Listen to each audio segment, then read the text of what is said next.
Up2, ça m'a apporté de la confiance à différents niveaux. Premièrement, de la confiance en moi, parce que c'est une équipe qui m'a permis de réaliser que j'avais du potentiel.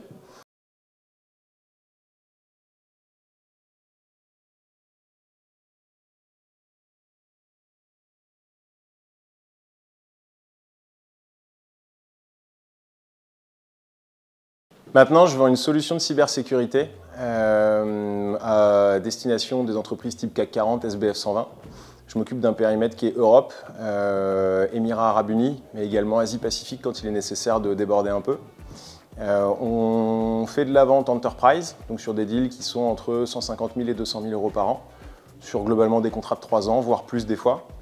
Et en fait, on est purement en vente indirecte, donc on passe par des intégrateurs, on passe par des opérateurs télécoms, on passe par des prescripteurs, des cabinets de conseil type Capgemini ou des gens comme Orange Cyberdéfense, OBS, Verizon, AT&T, et ça sur un périmètre monde, donc uniquement des deals globaux avec un IT central qui prend les décisions pour des grosses boîtes type CAC 40, Sanofi, LVMH, des gens comme ça, quoi.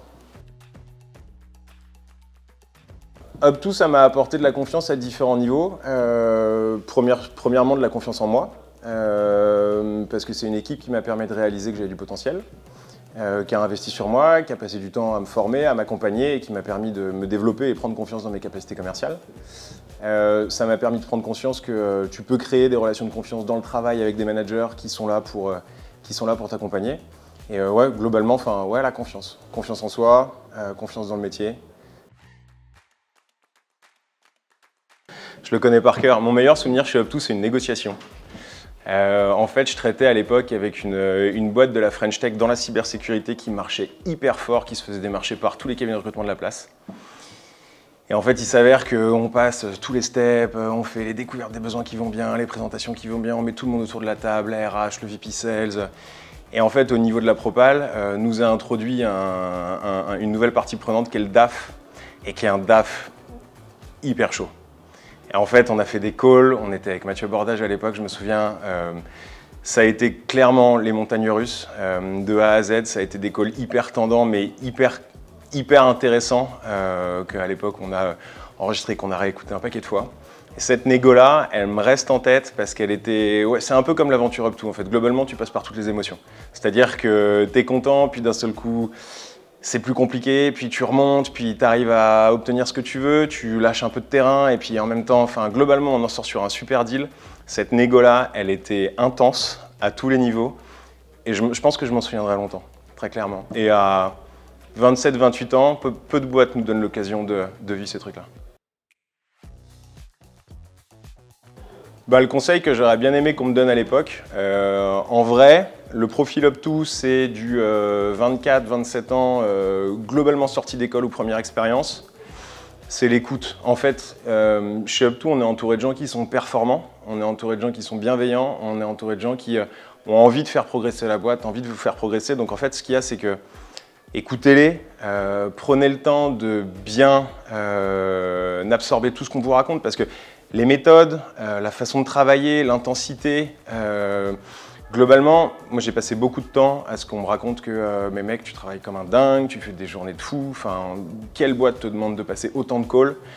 En fait, 3 ans plus tard, le pari il était gagnant, et en fait il est largement gagnant devant beaucoup de gens qui à l'époque m'ont dit mais comment ça se fait que tu passes autant de temps au travail, quoi.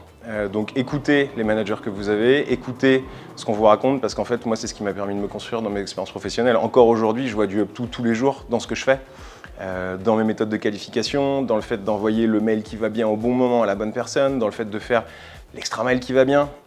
Moi, ça m'a marqué très fort. Didier, je crois que tu le sais. Et vraiment, écoutez les managers. S'ils sont là, c'est pas pour rien. Les gens qui sont encore au-dessus d'eux, il faut encore plus les écouter.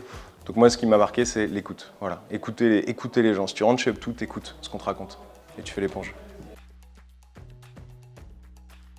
J'ai fait plusieurs boîtes depuis que je suis parti d'Up2. Et j'adore la boîte dans laquelle je suis. J'ai trouvé autre chose, je fais d'autres. C'est différent.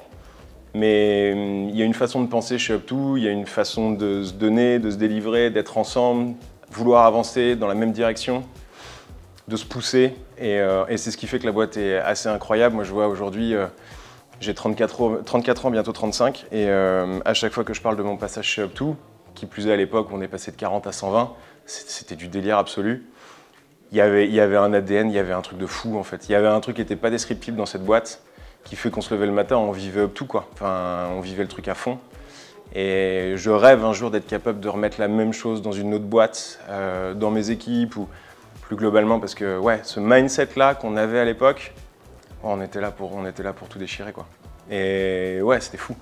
Et on travaille avec des gens qui sont bien câblés, avec qui on a envie de bosser, on est bien reconnus. Ouais, le mindset était incroyable. C'est ça qui me manque.